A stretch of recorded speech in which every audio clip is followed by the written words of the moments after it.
So for class 11, exercise 11.7 question number 3 subdivision 1 integrate. So usually நம்ம தான் integrate கூட பக்கத்தில் எழுதிட்டாலும் சரி.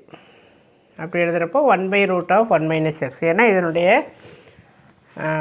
ஃபார்முலா நம்ம அப்ளை பண்ணுவோம். So we know, so substitute, so put x equal to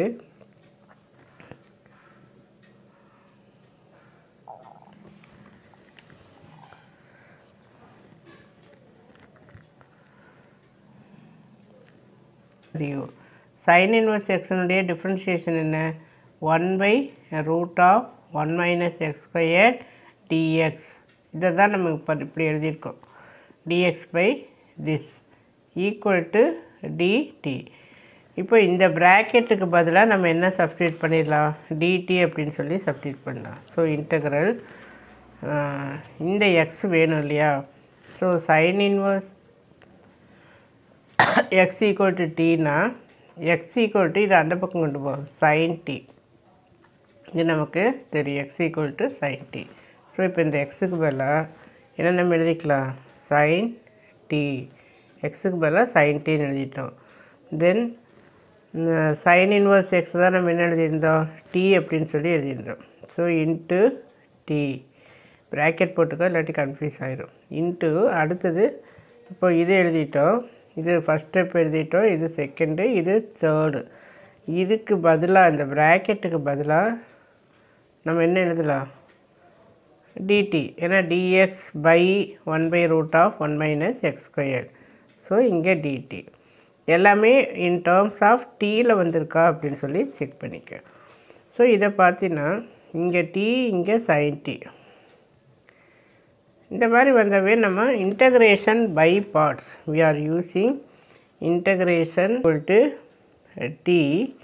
மீதி என்ன இருக்குது, இன்டகிரல் sin t dtயை மீதி இருக்கிறது இதை எடுத்துட்டோம். அடுத்தது integral dv. So equal to integral dv. எப்பொழுதுமே இன்டகிரல் dv என்ன ஆயிரும், கேன்சல் ஆயிரும். So v equal to sin tக்கு என்ன வரும், minus cos t. So you know u and you know v. இப்போ சப்ஸ்டியூட் பண்ணிக்கலாம். therefore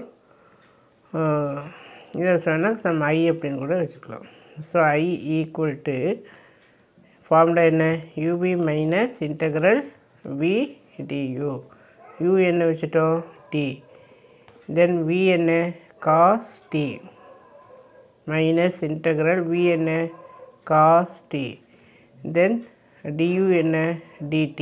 இந்த இடத்துல எழுத மறந்துட்டேன். du equal to dt. So equal to t cos t minus காஸ்னுடைய இன்டகிரேஷன் சைன், மைனஸ் எல்லாம் வராது, டிஃப்ரென்ஷியேஷனில் தான் மைனஸ் வரும். So sine t then plus c. இப்போ டீயை ரீப்ளேஸ் பண்ணு, எதை நம்ம டீன்னு வச்சுட்டோம், இங்கே t equal to sin inverse x. sin inverse x தான் tன்னு வச்சுட்டோம்.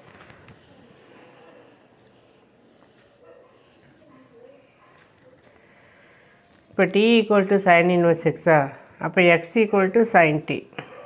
இந்த x இங்கே வந்துடும், sin t வந்து அந்த இடத்துக்கு கொண்டு வந்துடும். இப்போ நம்ம tக்கு பதிலாக என்ன எழுதிட்டோம், sin inverse x. இப்போ இந்த cos t இருக்கு இல்லையா, cos t நம்ம எப்படி எழுதினா, we know cos x equal to √(1 - sin² x. So cos t equal to √(1 - sin² t.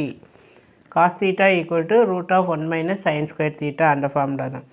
So equal to √(1 - sin t என்ன, sin t equal to x-ஆ. அப்போ sin² t அப்படின்னா x².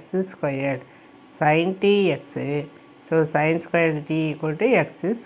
ஸோ இப்போ இந்த cos tக்கு பதிலாக இதை வந்து நம்ம சப்ஸ்டியூட் பண்ணிக்கிறோம்.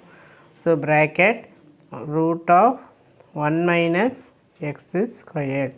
காசுக்கு பதிலாக இப்படி எழுதிட்டோம். ஸோ t வந்து sin inverse x, cos t வந்து √(1 - x² minus sin t. sin t என்ன, x. t equal to sin inverse x, therefore x equal to இந்த t அந்த சைடு வரும் sin t. ஸோ இங்கே sin tக்கு பதிலாக எக்ஸ்னு சப்ஸ்டியூட் பண்ணிட்டோம். So plus C. தேங்க்யூ.